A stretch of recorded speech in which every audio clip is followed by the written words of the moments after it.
देखिए, ये तो पहले हम लोगों को मिलने की ज़रूरत है, बहुत वक्त हो गया।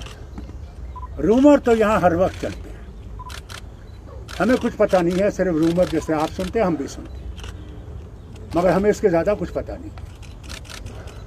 जो वो करना होगा करेंगे, हम तो अल्लाह की रस्सी को थामे हुए हैं और इंशाल्लाह उम्मीद करते हैं कि वो हमारे फ्यूचर को ठीक रखेगा। डिलिमिटेशन का सवाल है, हम लोग कोर्ट में हैं, सुप्रीम कोर्ट में हैं, और हमने उनसे कहा है आप वो सुप्रीम कोर्ट का पढ़ लीजिए, उसका जवाब आ जाए हमें। डिलिमिटेशन के जो चेयरमैन हैं वो भी सुप्रीम कोर्ट के जज रहे हैं, उनसे जवाब आए तो उसके बारे में फिर हम फैसला करेंगे। सही है जज साहब? खुद आप जानते हैं कि आज सूरत क्या है इस बीमारी की, लोगों से एहतियात से मिलना पड़ता है, क्योंकि ये बीमारी ऐसी है कि अल्लाह नजात दे, मुझे खुद हुई है और मैं जानता हूँ मेरे पे कितना इसका अभी भी मैं वो असर है जिसको अभी भी वो गया नहीं है, और कितने ही लाखों इस दुनिया फ़ानी से चले गए इस बीमारी से, और हम इस बीमारी को ऐड नहीं कर सकते, बल्कि आज हमने पूरा मिलके उन सब को जो इस बीमारी से गुजर गए हैं उन्हें हमने जो है मगफिरत के लिए दुआ मांगी।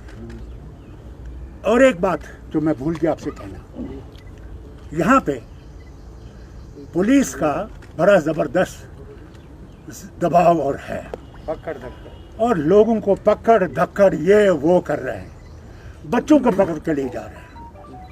मैं समझता हूँ ये नहीं होना चाहिए। मेरे ही रास्ते पे आप देखें, वहाँ पे नीचे कंडा है नर्सिंग होम के पास, वहाँ खोल देते हैं, बंद कर देते हैं। जब उनसे पूछते हैं कि क्यों बंद किया है, दुनिया की गाड़ी चलती थी, आज इसे बंद क्यों कर रहे हैं, इनके पास कोई जवाब नहीं है। तो ये तो गलत है। अगर ये डेमोक्रेटिक राइट है इंसान का चलने का सड़क पे, तो उसको बंद क्यों कर रहे हैं? उन गाड़ियों को लाइन में क्यों खड़ा कर रहे हैं? मैंने ये देखा नहीं है, और इसलिए मैं लेफ्टिनेंट गवर्नर साहब से ज़रूर अपील करूंगा आपकी मेहरबानी से इस तरह भी तवज्जो दें कि ये पकड़ धक्कड़ है इसको बंद करें। यहाँ फिर लोग इतने खिलाफ हो जाएंगे कि इनको फिर संभालना मुश्किल हो जाएगा। और आपने मुझे वोट दिया है कि मैं इस्तीफा दूं, कमाल है।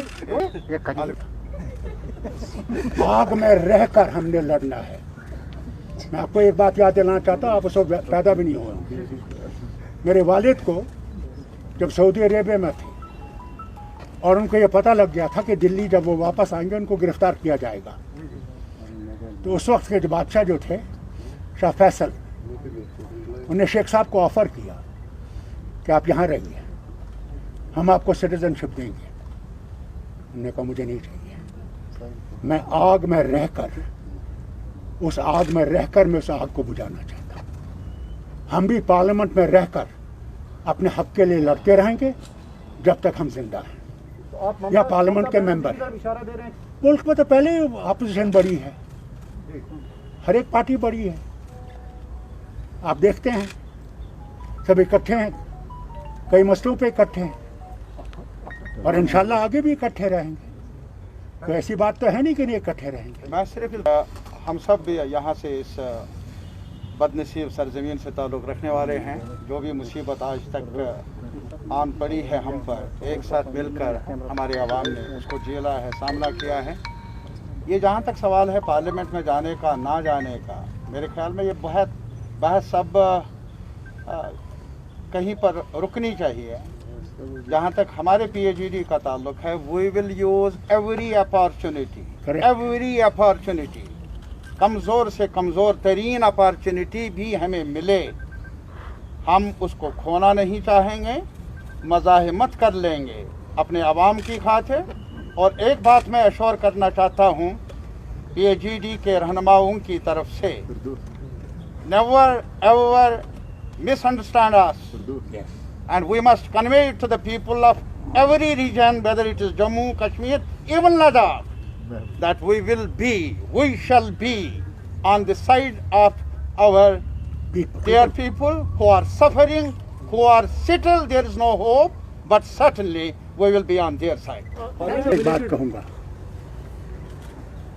कोई दरवाज़ा हमने बंद नहीं किया है, ये बात याद रखें। जब वो हमें बुलाएंगे इंशाल्लाह देखा जाएगा, हम लोग देखेंगे उस वक्त। we will discuss. We will see to this thing, but we have Thank not you very closed any much. options. Yes, We not close any doors. yes, very correct. आप भी जानते हैं कि बहुत महीनों के बाद हम लोग मिल रहे हैं। उसकी वजह बहुत सी हैं।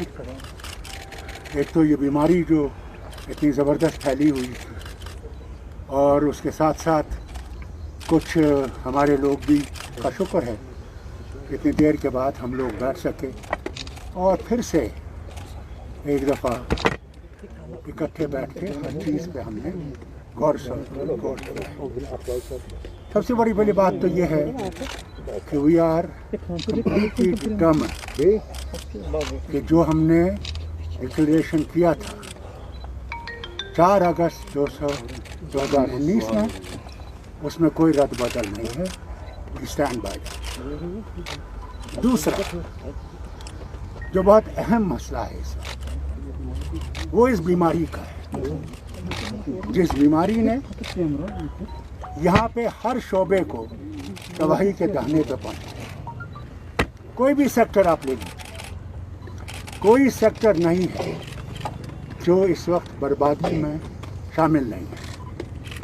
वो टूरिस्ट इंडस्ट्री हो, वो छोटा से छोटा शॉपकीपर हो, वो छोटा से छोटा रेडी चलाने वाला हो, ट्रांसपोर्ट हो, कोई भी जो है एक बर्बादी के आलम है। उसके ऊपर जो फिर अल्लाह की तरफ से बहुत ज़बरदस्त बारिशें पड़ी और ज़ालाबारी हुई, किसान को नुकसान हुआ। किसान बिल्कुल जो आबाद था, आज काफ़ी वो किसान जो है, किसानों की तरफ 1000 रुपया दिया है। उससे क्या, इनको एक जामा पॉलिसी बनानी चाहिए जिसमें वो हमारी टूरिज्म इंडस्ट्री से हो, वो हमारे दूसरे तबकों से ताल्लुक़ रखते हैं, हैंडीक्राफ्ट जो भी है, उनकी तरफ इनको आज ज़बरदस्त सोचना चाहिए कि कहीं वही हाल ना हो जाए जैसे उस मास्टर के बच्चे ने, क्योंकि वालिद के पास फीस का पैसा नहीं था, उसने अपनी जान गंवाई। नूराबाद इन्हें इस तरफ ज़बरदस्त तवज्जो देनी चाहिए। और हम समझते हैं इसमें अगर कई चीज़ें इनको बंद भी करनी पड़े, पहले इंसान को बचाना ज़रूरी है। दूसरी बात ये भी है कि कोविड के लिए जो वैक्सीन है उसको भी ज़्यादा से ज़्यादा इस्तेमाल करने की कोशिश करनी चाहिए, क्योंकि बहुत इलाके हैं जहाँ हमारी डिस्पेंसरीज हैं, वहाँ डिस्पेंसरी नाम से तो है मगर कोई स्टाफ नहीं है।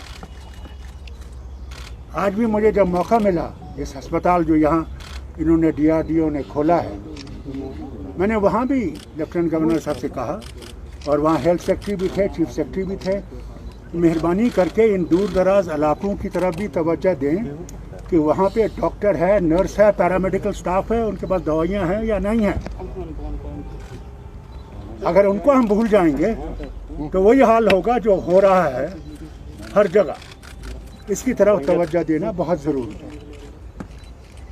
तो आपने अगर कुछ पूछना है तो पूछिए। स्पोक्स पर्सन जो हैं वो तारिक आमी साहब होंगे, और इन्हीं की तरफ से अब हमारे प्रेस नोट वगैरह आएंगे।